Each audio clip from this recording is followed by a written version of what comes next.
Varmt välkommen tillbaka till Spöken på bild, den populära serien. En väldigt populär serie, jävla otroligt. Så. Ja, alltså vi får säga, vi får in skickat jättemycket. Vi är tusen tack. Mycket tack oss på han där borta. Nej, men jag kan säga så här, tack så jättemycket för alla bilder ni har skickat in, alla filmer ni har skickat in och de beskrivningar. Folk har blivit bra på att beskriva nu och det är det som är så jävla roligt. Vi får en sån, vad ska man säga det? Vi får en sån visuell bild av just fenomenet. Vi får en bild vi tittar på kanske och som berättelsen vad de såg eller kände eller vad de uppfattade. Mm. Och de kommentarerna som kom in är, vi läser ju allt, kanske inte svara på allt, men vi försöker i alla fall hjärta allihopa så ni vet att vi har sett dem.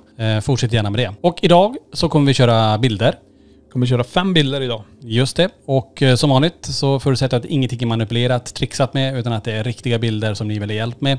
Och här hoppas vi verkligen att ni som tittar kan hjälpa till med era förklaringar, vad ni tror att det är också. Precis, vi gillar era kommentarer och jag gillar skarpt era teorier, så fortsätt köra med dem också. Mm. Många som frågar också hur det är med Borgvattnet. Vi får jättemycket frågor därifrån. Att går det att boka nu under 2021? Och ja, det går att boka och bokningskalendern är öppen. Så är du intresserad av att spendera en natt i Prästgården eller Vandrarhemmet? Vandrarhemmet är öppet hela året kan jag säga. Jo. Året om. Så att gå bara in på borgvattnet.eu och lås ditt datum. För de här datumen går väldigt fort. Så vet du redan nu om att den här tiden vill åka dit. Boka nu. Jag kommer göra så här, jag lägger upp lite andra saker här också. Det här är också om ni vill följa oss på Instagram, om ni vill följa oss på Facebook. Och sen tycker jag att ni ska bli prenumerant här inne också. Så klicka in att ni vill prenumerera på kanalen. Vill ni bli medlem så välj det också, följ alternativen där. Då tycker jag vi drar igång med bild nummer 1. Jajamän. Och den här är inskickad av Peter och vad han skriver är att det har varit en hel del spökerier både i stora kåken och i garaget. Jag har en bevakningskamera som reagerar på rörelse. Han skriver egentligen vad han ser, men jag tänker vi tittar på bilden och så berättar lite mer vad han ser och så tar vi det därifrån.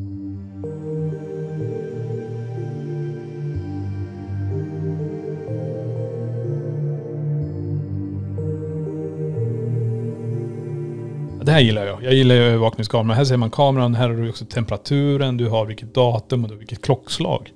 Så det här är ju häftigt. Är det en övervakningskamera eller är det en sån här jaktkamera? Han skriver att det är en bevakningskamera så att vi får väl säga att det är en övervakningskamera då. Det måste det nog vara då. Och det man ser på bilden det är ju som en grusstig som, det är någon träallé som kommer. Man ser en liten bit av ett däck där så kan jag tänka mig att bilen står parkerad där. Att den är i garaget ser man ju också för det är ju taket man ser upp till det här svarta fältet. Men det man ser då, och det han menar då, det är ju det här svarta som är på gruset som är lite diffust. Ja, det ser ut som en gubbe som är på väg upp i marken. Eller? Ja, om man tittar först så ser det som att någonting är på väg upp ur backen. Det som är lite lurigt med det här också, det kan ju också vara så att det är någonting i luften men som, nu ligger det ju i den vinkeln så det ser ut som att det kanske kommer upp från marken. Men ja, ska vi sätta någon form av naturlig förklaring på det här så kan det vara en fågel. Ja, det mest troligaste är det faktiskt en fågel. Som flyger iväg och man ser vingarna. När de flaxar så blir det lite släpigt i bilden. Men jag tror faktiskt det är en fågel som flyger ut ur... om den carport eller garaget här faktiskt. Eller framför. Mm. Jag vet inte vissa av de här övervakningskamerorna triggas ju inte igång på små saker. Ibland kan det vara att, jag vet när vi hade ett larm tidigare så triggas den på husdjur till exempel. Där gick den inte igång på. Om de väger under ett visst antal kilo. Det kan också vara att det är någonting som är väldigt, väldigt nära som triggar igång det här då. Ja, precis. En insekt eller något sånt också. Men den är ju... hade han någon upplevelse därifrån? Ja, det han fortsätter skriva här lite grann för han skriver det att det ser ut som att en figur sticker upp huvudet och axlar ur marken. Och observera att gräskanten täcker neddelen av figuren så något på linsen är inte möjligt, säger han. Alltså jag tror att det han menar med att man ser gräset gå upp över det här svarta. Jag förstår hur han tänker där. Definitivt. Men det är som jag tror ju också, vi ser en stjärtfena på, eller vad heter den? Stjärten på fågeln, inte en fena. Fisk som flyger. Ja, fisk som flyger. Nej, men stjärten på en fågel är inte heller, den är ju lite spretig också. Mm. Så mest troligast är det som gör att den här optiska illusionen dyker upp. Men jag tycker den är riktigt häftig och tänk att se något sånt där som sticker upp. Ja, alltså om man tittar på det lite grann, det är ju nästan som man beskriver att det är axlar, ett huvud som sticker upp, är på väg upp ur marken. Så jag vet inte om man har haft fler upplevelser, om det är så att något som återkommer på den här platsen, om man har känt saker, upplevt saker. Men vi gör så här, vi låter nu er kommentera. Vad har ni för teorier kring det här? Ni har hört våran teori. Så kommentera. Då kör vi bild nummer 2. Den här är inskickad av en som heter Madeleine och de är på Frammegården tidigt på morgonen när de skulle åka hem, så tog hon kort på huset och fångade det här. Hon ber oss också zooma in vid fönstren. Jag tänker att vi väntar att skriva vad hon skriver där, men jag tycker titta på det och utgå därifrån.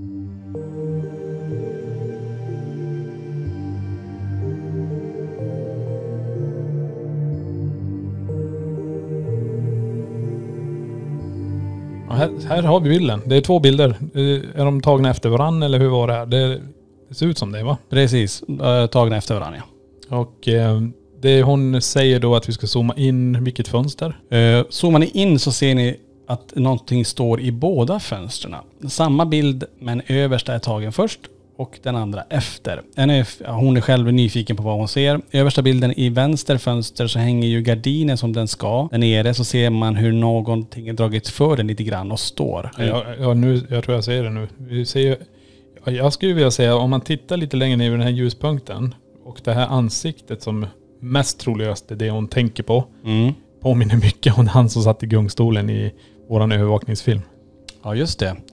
Det kan ni titta på om ni inte har sett det klippet på Frammegården, så finns det faktiskt när vi filmar med vår övervakning mot gungstolen att det ser ut som en liten pojke som sitter där. Ja, här ser det ut som en pojke som tittar. Man ser håret, man ser ögonen. Det ser riktigt creepy ut. Det är det första jag tänkte på. Det är vårt eget klipp. Men det är inifrån. Den är övervakningskameran som är inne i byggnaden som fångar han sittandes i den. Det är väldigt intressant, och just när det är barn där, och jag tänker åter med den teorin just att vi har fångat barnröster i Frammegården på andra våningen. Så att det är ju jättespännande att se det på det här sättet. Ja, men alltså jag tror, jag vet inte, det är ju det här som är det svåra med att göra de här analyserna på sådana här fönster. Det är pixliga bilder, det är svårt att se, och sen är det ju så här, vi letar ju som sagt efter ögon, näsa, mun när vi tittar på saker. Och när man tittar i de högra fönsterna så har det ju faktiskt någon som tittar också där i så fall. Det är väldigt intressant.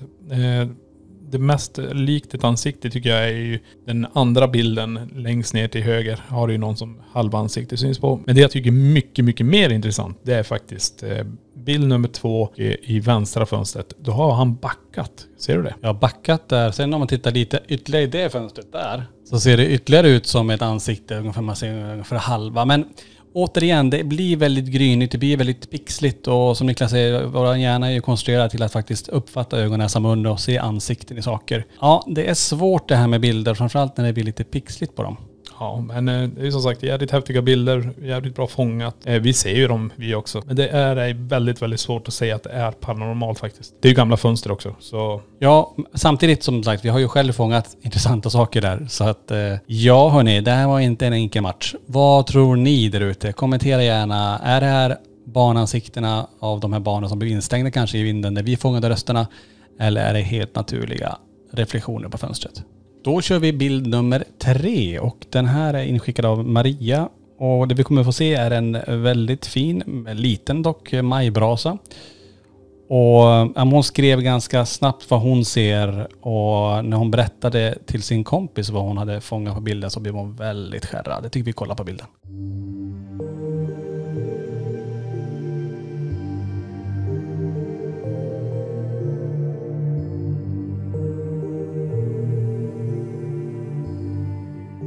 Ja, som vi ser här då så är det ju majbrasan och röken framförallt, där man ser stiger upp mot himlen, så får vi en viss formation på det. Och det är ju väldigt intressant och väldigt tydligt som det ser ut just nu då när man tittar på det.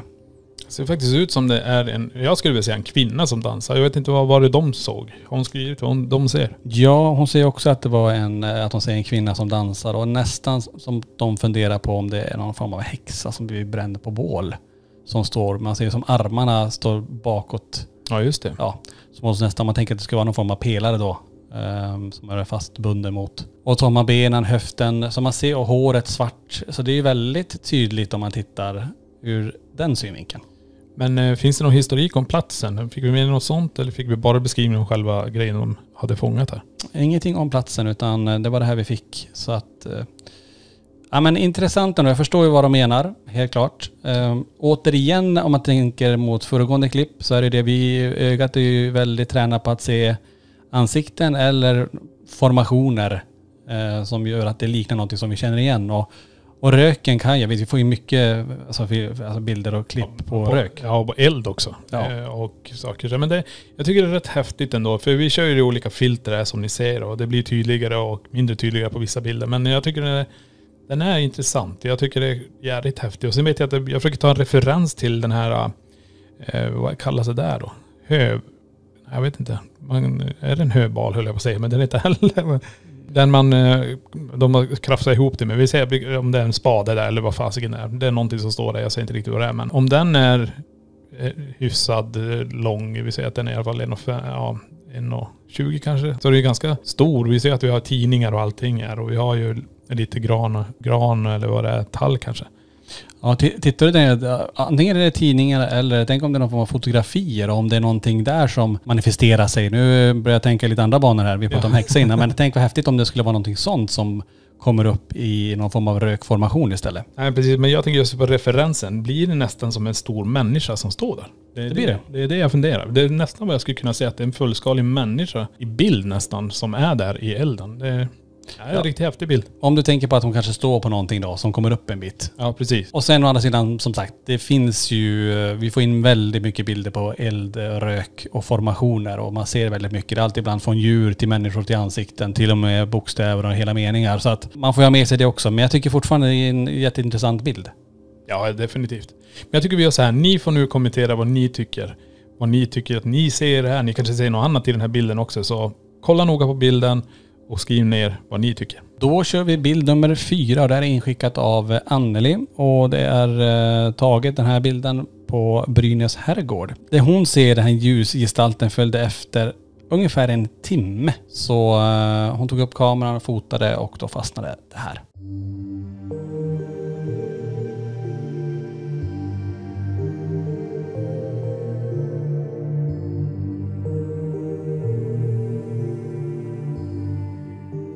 Det här var ju en jävligt fin bild på en orb egentligen. Mm. Vi kan ju säga ett ljusfenomen, en orb eller vad kan man säga mer? De kallas för mycket saker. Ja men det man kan säga så här, det här är ju i teorin ska vi säga också, så är ju det här ett sätt för andar, energier, spöken, du kan kalla dem vad du vill, att försöka manifestera sig. Det är ett försök att göra det. Det är det orber handlar om egentligen. Det är det de ljusfenomenen handlar om. De kan komma i olika former, olika färger. I sanatoriet i Sandträsk fångade vi någonting som följde efter som var som en ljusskimra. Men oftast ser de ut så här, rätt så runda. Ibland har de en väldigt tydlig cellkärna och en cellvägg. Och ibland kan man till och med se ansikten i de här ljusfenomenen. Och det som är intressant är ju att de ibland är väldigt ljusa. Oftast är de som alldeles vita egentligen. Den här är lite mer blågrönaktig. Ja, den är en jävla fin färg och fin form faktiskt. Och sen är det ju lite transparent också. När man ser igenom, man ser dörrlisten bakom också. Det är det jag tror som är bra just den här korten när jag har tagit. Det är inte riktigt beckmörkt i rummet. Det känns inte som det. Det är därför vi har fått så bra lyster i bilden. Vi har inte helt kolsvart. Men den är... Sa hon att den följde efter henne en timme? Ja, och till slut så fotade hon det hon säger då, om det är någon form av spöke eller till och med ängel pratar man om här. Så att det är ju en teori hon har. Men det som är intressant också är att det vi kan se är att är det mycket damm i ett rum och partiklar, det är lätt att förväxla det med orber som vi också får inskicka till oss. Men då är det oftast flera olika sådana punkter på en bild eller på en film, men oftast att det är flera olika. Här är det en enda och det kan ju vara någonting annat som flyger i luften som reflekterar som lyckas fånga här. Ibland till och med kan insekter bilda de här fenomenen. Jag måste ju säga att det här är typ en av de bättre orb-bilder vi har fått inskickat faktiskt. Jag har fått mycket filmer på fina orb också, men det här är faktiskt en av de bättre bilderna. Det är riktigt bra. Den är inte allt för pixlig heller. Det är bra skärpa i bilden och jag tycker den är riktigt fin. Visst, den blir lite sämre när vi zoomar in den, men i fullskala så är den bra. Men det jag tycker är så intressant att såg hon den här med egna ögon? Alltså om hon, eller såg hon det bara, det kanske inte står, men om den har följt efter en timme. Ja, men tydligen då har hon ju på något vis sett den antingen via sin telefon eller kamera eller på vilket sätt då, men att hon ändå har att den har följt med. Och är det, alltså tar man den teorin så är det ju väldigt intressant för att det kan ju vara så att det här är någonting som, alltså en när släkting till henne som är med, som följer runt och följer med överallt. Så att är det någonting sånt då som hon har lyckats fånga, eller få en liten glimt av i alla fall. Ja, om vi tittar på det lite mer i närbild och inzoomat här så ser man väl inte någon form av tydlig ansiktsformation i alla fall. Så att ja, men det är en bra tagen bild och en intressant historia kring den på en intressant plats. Ja, jag är mest fascinerad. En timme. Någonting sånt här som hänger efter en timme, det är riktigt galet. Ja. Det som hade varit mer intressant här också, det hade man haft någon form av utrustning som också hade indikerat på att det här faktiskt var nära.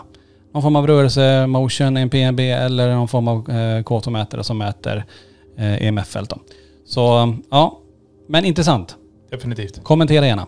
Då är det dags för det här avsnittets sista bilder faktiskt. Och inskickat från en som heter Monica och Nelly. Också från en plats som vi känner till väldigt väl, Borgvattnets prästgård. Hon var där 2006 med 2 vänner. De hade hela huset för sig själva. Och det hade väl inte hänt så speciellt mycket, men som hon skriver, bilder ser mer än ord. Då kollar vi på dem.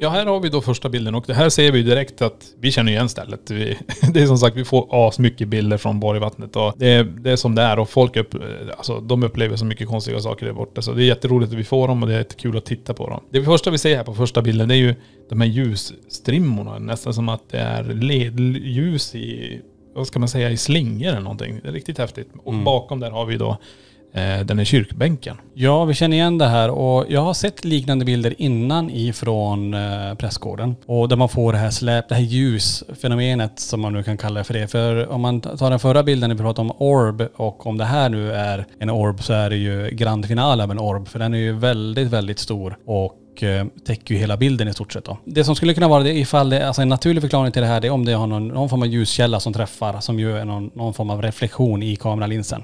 Det här var ju 2006, alltså 14 år sedan. Så det har ju hänt en hel del på kamerafronten. Ja, definitivt. Om man tittar på bilderna överhuvudtaget här så ser man ju att slutartiden den är väldigt hög. Den är öppen ganska länge. Så då hinner du också flytta runt kameran. Du får en släpig bild. Men ja, det är alternativ. Jag kan tänka mig att ta en sån här bild också. Att du har fått in hår framför eller någonting annat som tar blixten. Förstår jag tänker då.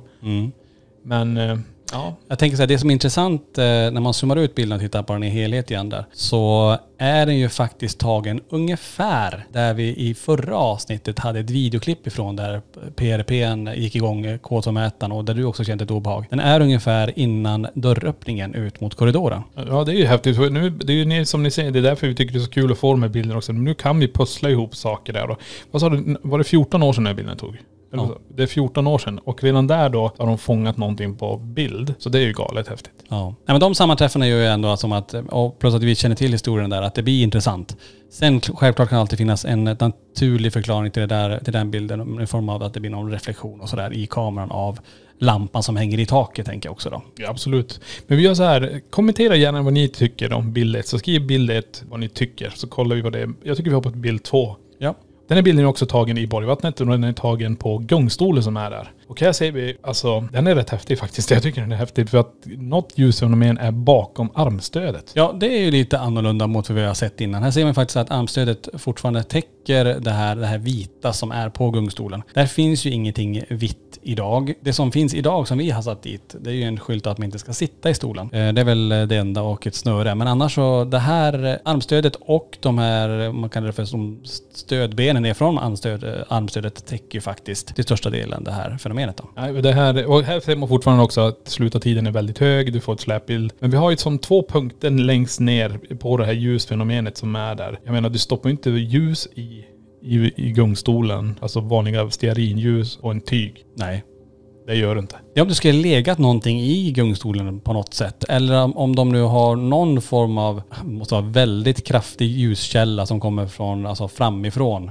Från en annan vinkel och träffa stolen då. Annars är det ju väldigt intressant. Definitivt. Saken är ju det att folk kommer skicka in mer bilder från Borgvattnet till oss. Och jag tycker det är rätt roligt att vi får sådana här bilder som alltså det här är 14 år sedan. Här ser man ju också på själva den öppna spisen också. Det är växter och det är allt möjligt där. Och det är ju lite annorlunda än vad det är där idag. Ja, nej, jag vill låta den här vara öppen faktiskt. Och låta folk ge sina teorier kring den här. Det är som intressant är att det är gungstolen där allting startade egentligen med att prästen blev utknuffad ur den här gungstolen. Och strax ovanför där så har vi ju den här spegeln där folk ser ansiktsformationer. Så det är ju också på en intressant plats där det faktiskt händer saker. Ja, men tänk så här också. Det är bara 1 meter framför där så är ju den andra bilden tagen rakt framför. Mot andra väggen. Precis. Så allt är ju som en samlat kring den här lite grann. Så det är intressant.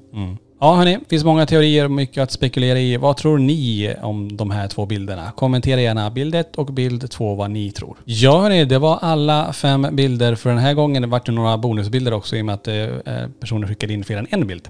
Hoppas att ni gillar det här avsnittet och om ni inte prenumererar på den här kanalen, gör gärna det. Så att ni inte missar någonting och ta också den här notisklockan. Precis. Och vill du bli medlem och få extra material och hänga med på live och köra lite mer vloggar som är exklusiva för er, tryck också och bli medlem så kommer du åt även det. Precis. Så tack för att ni har kollat på det här avsnittet av Spöken på bild.